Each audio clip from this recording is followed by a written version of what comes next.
Boa tarde novamente. Boa tarde.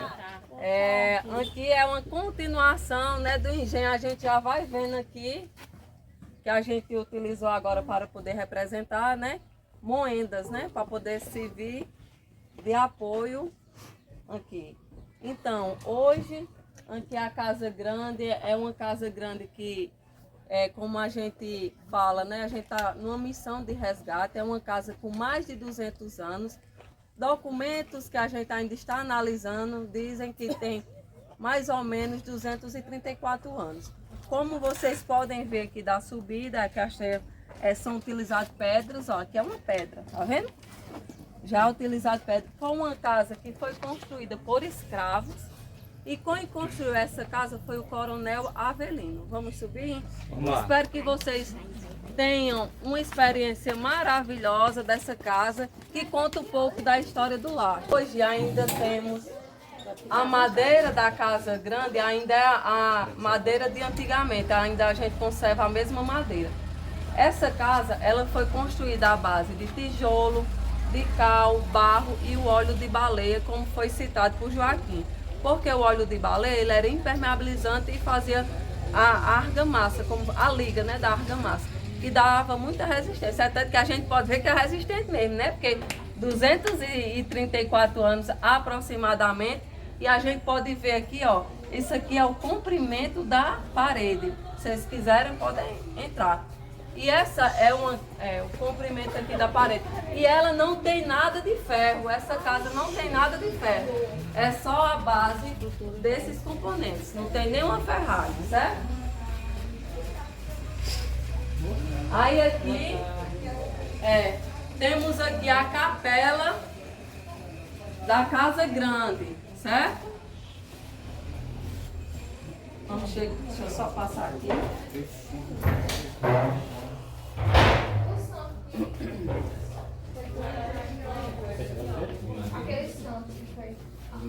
Não, pode. Aqui é a capela de São Sebastião, que é a capela da Casa Grande, né? Como o Joaquim falou, aqui é o São Sebastião. Ele ainda uma parte dele é madeira e a outra foi reconstruída, porque em uma procissão eles levam o santo em um andor. Aí são várias pessoas. Aí em uma dessas procissões derrubaram o santo e quebrou. Aí nessa reconstrução, por isso que foi feita uma parte de gesso. Mas aqui temos o santo de madeira, a maior parte. Aqui é o santo que Joaquim falou lá na igreja matriz, certo? E como vocês podem ver, é uma capela, né? Porque tem mais de 200 anos, de estilo barroco, colonial também, a parte também que pode ver. Você está vendo assim que é muito característico do barroco, esses detalhes, ó, que tem dourado, certo?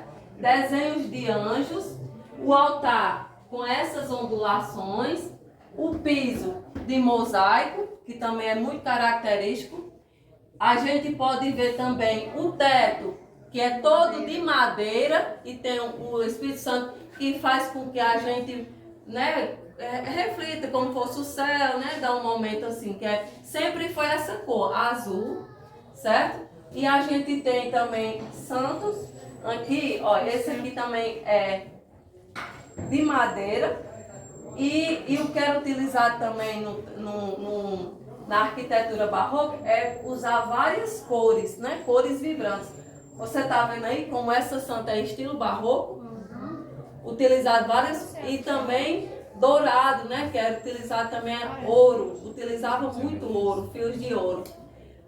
Tinha santas aqui que, pronto, esse aqui mesmo, esse santo, ele tinha uma coroa de ouro, mas com o tempo, né, passando de gerações, ela foi furtada, certo? Tanto também aquela outra santa tinha uma coroa também, certo? E a gente tem outra característica também do altar, né? Desenhos de elementos, né, da Eucaristia, certo? E aqui é o que tem, eu acho que quem segue a Casa Grande esses dias teve um vídeo, né, que mostrou aqui desde o coronel, como eu falei a vocês, quem construiu essa casa foi o Coronel Avelino. Desde o período do Coronel Avelino era acesa aqui um candeeiro, porque antigamente utilizava candeeiro, né, como uma fonte de luz. E esse candeeiro, ele refletia, todas 6 horas era ligado aqui. E ele refletia diretamente nesse local. Ninguém sabia qual era o motivo, sendo que seguiram a tradição de ligar. E essa luz refletia bem aqui, nesse local. Aí, depois do Coronel Avelino, passou para José Antunes. E de José Antunes passou para o meu bisavô, Manuel Gonçalves de Abrantes. E ele continuou a tradição. Aí, quando teve uma festa, que quando ele completou 50 anos de casado, para poder receber, né, muitas pessoas, fizeram reformas para melhorar a questão da capela ficar mais bonita. Quando eles notaram, viram algo oco, nesse local aqui, ó. Um lugar exatamente onde refletia a luz. Quando foram olhar, encontraram uma botija. O que é que tinha nessa botija? Colheres de prata que eram feitas, relatos, né, que era feito utilizavam os dedos para fazer o formato.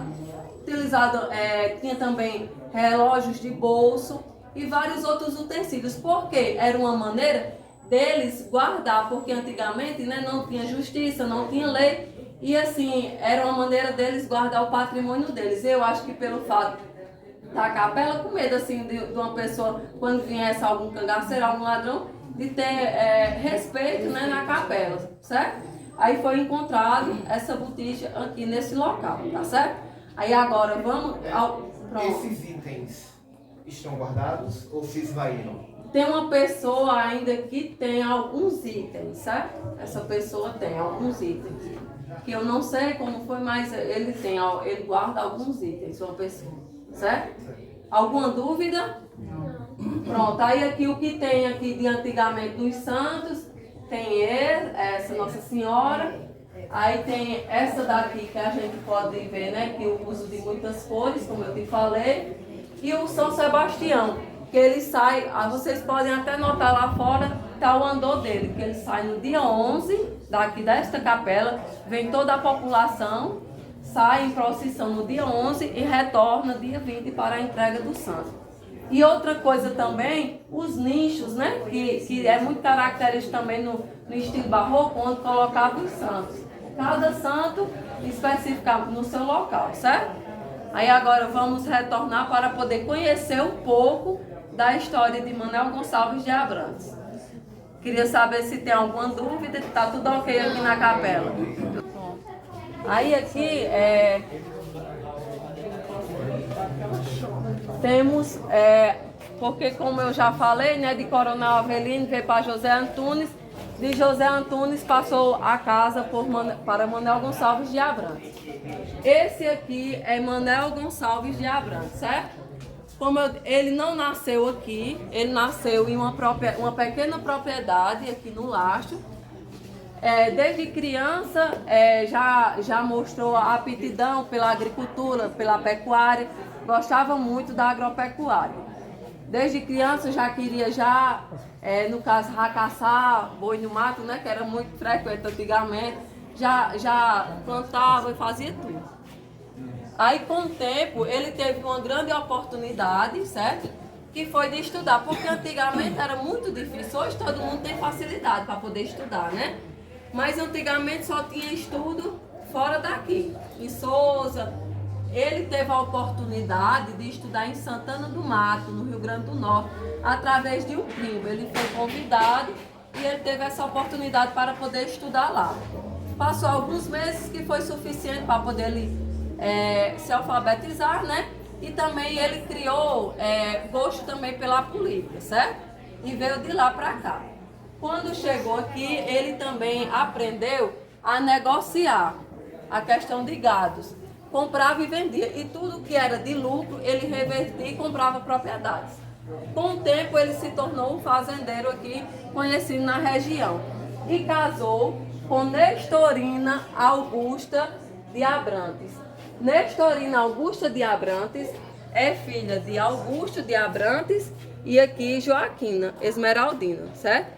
E aqui a gente pode tem umas relíquias que aqui é o pai, aqui o pai de Dona Joaquina e aqui o pai de Augusto de Abrantes, certo? Aí eles casaram e tiveram 11 filhos. filhos no tempo, 11 filhos. Aqui alguns filhos, certo? Com o tempo, como eu disse a você, lá atrás, ele não despertou assim para a política. Ele, com o tempo, ele começou a ser um advogado sem ser formado, que chama de rábula, né? Que é um advogado que não tem certificado, diploma. Aí ele começou a resolver problemas, como resgate que antigamente carregava muitas moças, né? Tinha problemas em terras. Aí ele começou a resolver esses problemas, certo? E um desses que também ele resolveu foi um rapto que Lampião fez de uma mulher de um fazendeiro aqui de Luiz Gomes. Dona Maria José, que é a mulher de José Lopes, aí de uma fazenda de Luiz Gomes. Ela foi raptada pelo bando de Lampião, que a gente pode até ver aqui, ó, no livro, a gente pode ver ela com o bando de Lampião. Ó, ela aqui está com um bando de Lampião, certo? Você pode notar aqui, ó, a roupa, só não está com o chapéu. E aqui, ela já foi, no caso aqui, Manuel Gonçalves e o pessoal dele ela já tinha sido resgatada em Limoeiro, certo? Então, ele se tornou bem conhecido, foi deputado estadual da Paraíba e se tornou muito influente em Souza, Catolé do Rocha, justamente porque antigamente, né, eles se juntavam muito às forças para poder proteger as cidades, né, de invasão. Aí por isso ele com a autoridade. E como Joaquim falou, né, ele tinha um grande público de eleitores aqui, que fez foi com que o Lacho se tornasse cidade, né, em 1963. E aqui ele, em uma eleição, ele agradecendo pelos votos. Aqui ele já na fase, ele já idoso, né, com Dona Nestorina. Aqui, se lembra que eu contei para vocês ali, é o evento, os 50 anos de casado, a bodas de ouro aqui na Casa Grande. Aqui a foto com toda a família, certo? Aí aqui temos todos os filhos, né, faltando aqui, aí teve um aqui que seguiu a vida religiosa. Aqui é meu avô, que foi médico, teve também outro médico. Teve também advogado, que também foi deputado estadual. E teve também o vereador. São 3 filhos seguiram também para a área da política, certo? E aqui é a foto do meu avô, aqui. Aqui é a foto dos pais de Dona Nestorina. Aqui é a foto de Dona Nestorina. Aqui é a foto de João Gonçalves, que é o pai que é muito conhecido, né, na região, João Sabranço, né, o pai dele, certo? E aqui também é filha. Aí é todos. Pronto, aqui tem meu pai. Meu pai é esse, meu tio é esse, minha avó, meu avô. Aí foi 50 anos de casamento aqui que realizou aqui na Casa Grande. E antes. Se encontraram. Esse de baixo aqui. A botija. Esse aqui é o avô de Dona Nestorina, certo? Aí esse local aqui foi o local, como a gente falou, né, de Manuel Gonçalves. E depois de Manuel Gonçalves, essa casa pertenceu a Augusto Gonçalves de Abrantes, que é meu avô, que é como vocês podem notar, né, o nome dele aí na frente, certo? Aí aqui, para contar um pouco da história, a gente vai usar alguns objetos, certo? Aqui dessa sala. Para iniciar, a infância dele foi igual à infância do pai dele. Gostava muito da questão dos animais, né? A questão da pecuária, da agricultura. E aqui está a cela para poder representar esse momento da história dele. É tanto que de início ele não queria estudar, queria viver aqui na fazenda. Mas com o tempo, com alguns acontecimentos, ele foi estudar em Souza. Aí ele foi se interessando. Aí meu bisavô enviou ele para João Pessoa, para o Liceu Paraibano, onde ele estudou. E vamos mostrar a outra etapa dele, que foi quando ele estava no Liceu Paraibano, ele ingressou no Exército, lá em João Pessoa, certo? Aí, e também isso aqui mostra porque ele era um amante por armas. Ele tinha uma coleção de armas, certo? Aí quando ele estudava no Liceu Paraibano, que ingressou no Exército, ele passou no curso de medicina na cidade do Rio de Janeiro. Diga aí, uma pessoa sair daqui do Lastro, né? Foi estudar em Souza, de Souza foi estudar em João Pessoa e de João Pessoa chegou no Rio de Janeiro para fazer medicina em uma das faculdades mais cobiçadas até hoje, né? Do Brasil, né? Que antigamente era a Faculdade Nacional de Medicina, certo? Aí aqui a gente tem aqui o momento, né? Quando ele se formou, 9 de dezembro de 1948. Aqui a gente tem alguns diplomas que a gente, de alguns cursos que ele realizou, que a gente conseguiu resgatar. E assim, era muito difícil a questão, porque hoje você ter um filho, sair daqui para poder estudar já é muito difícil. E antigamente que não existia Pix, não existia telefone, né? Não existia nada. A dificuldade era grande. Então, ele relata que durante o dia ele estudava, operava, fazia tudo. E de noite ele limpava lá o hospital onde ele passava o dia. Por quê? Para ajudar ele se manter lá. Então, desde esse momento, ele mostra, né, a força de vontade de vencer, né? Através do estudo, né? Ele teve muita força de vontade, que isso aí serve de inspiração. E é por isso que hoje eu estou com vocês, para poder não deixar essa memória e essa história morrer, ser esquecida, certo? E aqui, naquele tempo, ele era... Meu pai relata vários episódios de ver ele estudando. Ele era um eterno aprendiz. Ele mesmo, idoso, mas gostava de sempre estar lendo alguma coisa, de antigamente assistir aulas em videocassete, certo? E aqui a gente pode ver que naquela época, ó, em 1948, falando de higiene mental já, né? Naquele tempo, onde não existia celular, para poder deixar a gente, né? E outra coisa também que me deixa muito emocionada foi esse curso que ele fez, que foi esse curso de prevenção do câncer ginecológico. E esse curso ele fez na tentativa de salvar a mãe dele, que foi acometida pelo câncer. Ele queria salvar a mãe dele através da profissão. Mas, infelizmente, pelas dificuldades enfrentadas naquela época, ela não resistiu e morreu desse câncer. Foi. E também lá, né, ele conheceu, lá no Rio de Janeiro, ele conheceu uma mulher de descendência árabe, que foi a sua primeira esposa, que é a mãe de Najib Luther, que você sabe que trabalha lá em Souza. E com pouco tempo também ela foi acometida, né, pela enfermidade, um câncer também. E quando ele retornou para Souza, que casou, que montou o consultório, que teve o filho, pouco tempo ela faleceu. Ele ficou viúvo, mas mesmo assim não baixou a cabeça e seguiu firme, né? O filho veio para cá, ficou nessa casa, porque uma mãe que cuida de 11 filhos, né, um neto e um filho precisando, ele ficou aqui boa parte da sua infância, certo? Sendo cuidada por Dona Nestorina. Aí logo depois, passou um tempo, né, ele conheceu Raimunda Gadelha, que é filha de Isabilo, né, André Avelino, de pai do Gadelha, conheceu Isabilo, certo? Aí casou, onde teve 4 filhos, que é meu pai, tio Ricardo, tia Olga, né? Ricardo foi vice-prefeito da cidade de Souza. Foi.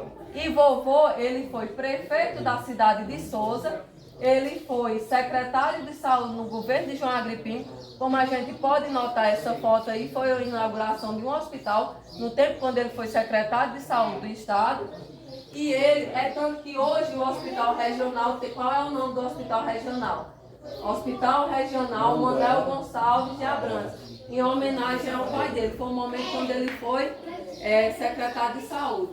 Ele também chegou a ser suplente de senador no governo também, no tempo que ele foi de Admir Figueiredo, né? Suplente senador. Aí isso aí, ele foi um médico maravilhoso, porque ele era muito humilde. E esses dias a gente tem também a questão de alguns instrumentos, né, que ele utilizava, porque antigamente o médico era para tudo, né? Temos o microscópio que ele utilizava, que naquele tempo também ele foi um dos pioneiros na questão de análises clínicas, ele quem também fazia os exames, né? A gente tem uma balança também, onde era utilizada para a questão das medicações. Aqui a gente, como vocês podem ver, isso aqui era dele, do quarto dele também. livros. Brincadeira. E aqui é alguns utensílios de antigamente, né? O candeeiro, certo? Aqui também. E uma reportagem, tem aqui a gente vai resgatar. Aqui é onde tinha os potes, que a gente vai até trazer, né? E eu não sei se vocês viram, tem até alguns lá no engenho. Porque como o pessoal também lá não pode estar abrindo o congelador, aí eles tomam no pote. Mas eu digo porque não pode estar pegando, porque é muito quente lá dentro, aí não pode pegar aquele calor. Aí nos potes já está uma temperatura que não é nem quente, né? Nem fica intermediária, né? A temperatura da água. Essa vitrola, como é que ela funciona? É uma gaveta? Tem uma gaveta, porque tá muito, tem que restaurar ela, mas ó, Caramba. tá vendo? Ela ainda não tá muito bonita não, porque a gente vai mandar para poder restaurar. Aí ela funcionava como? Funcionava. Como? Funcionava. Energia? Energia. Energia, né? E aqui, O menino já refazendo ela, meu filho. aí a gente tem uma mesa também muito antiga, né? Que tem as gavetas. Antigamente, né? Botava as colheres. Uma extensão também, né? Questão voltada para ele. Então, ele almoçava e colocava a roupa, porque se tivesse algum confronto, ele já estava preparado. Você quer de coisa quem foi, ó. Aí aqui. Se pegar o forró, se furar o tambor, aí já tem aqui, né? Aí aqui a gente tem algum do queijo de coalho de antigamente, algumas formas, e aqui tem a prensa, a gente vai também restaurar. E aqui a gente tem um armário, que é o armário que era mais desejado pelos netos e por todo mundo, que era o armário de Dona Nestorina, onde ela guardava todos os doces, seja a geleia de manga, o doce de gengibre, doce de leite, Até eu queria os esse armário. queijos, suspiro, Banheiro não, deixa eu Aí aqui era a casinha do queijo bola, onde a gente vai resgatar, que até onde tudo começou foi nessa casa aí. Aí aqui o banheiro, você foi, mas o banheiro antigamente era aquele ali. O banheiro utilizado antigamente, ele era separado, né? O sanitário e o banho. Por quê? Antigamente eles diziam que você não podia tomar banho, porque o banho você estava o quê? Se purificando. Então, você não podia tomar um banho e sair pelo ambiente contaminado. Tinha que ser ambiente separado. E ali era o banho. E por que aquela escada? Porque antigamente não tinha água encanada. Aí vinham jumentos, né, com as cargas de água, subia nessa escadinha para poder colocar. Futuramente também a gente pretende reformar e resgatar também, para poder a gente, lá a caixa d'água, você vê que as linhas sustentando a caixa d'água ainda é a mesma madeira. A gente vai restaurar para poder também o pessoal poder entrar e conhecer como era um banheiro de antigamente, certo? E pronto, e aqui a gente finaliza com a casa do queijo bolo. Espero que futuramente, confiando em Deus, a gente consiga, né, colocar esse sonho que a gente tem de resgate, né, voltar a funcionar, certo? Merece super, né, Voltar a funcionar assim e poder trazer uma experiência maravilhosa para vocês. De ver aonde foi feito o queijo bola pela primeira vez no lar, que muitas vezes foi esquecido, certo? Aí agora vamos olhar ali o aço. Sim, aí por que a casinha do queijo é aí? Porque também ele tem que ter um clima, né, adequado para maturação. Aí atrás, como a gente pode ver, tem um açudinho pequeno e lá atrás tem um açude grande. E esse açude, e o açude, ele traz, né, aquela umidade, entendeu? A brisa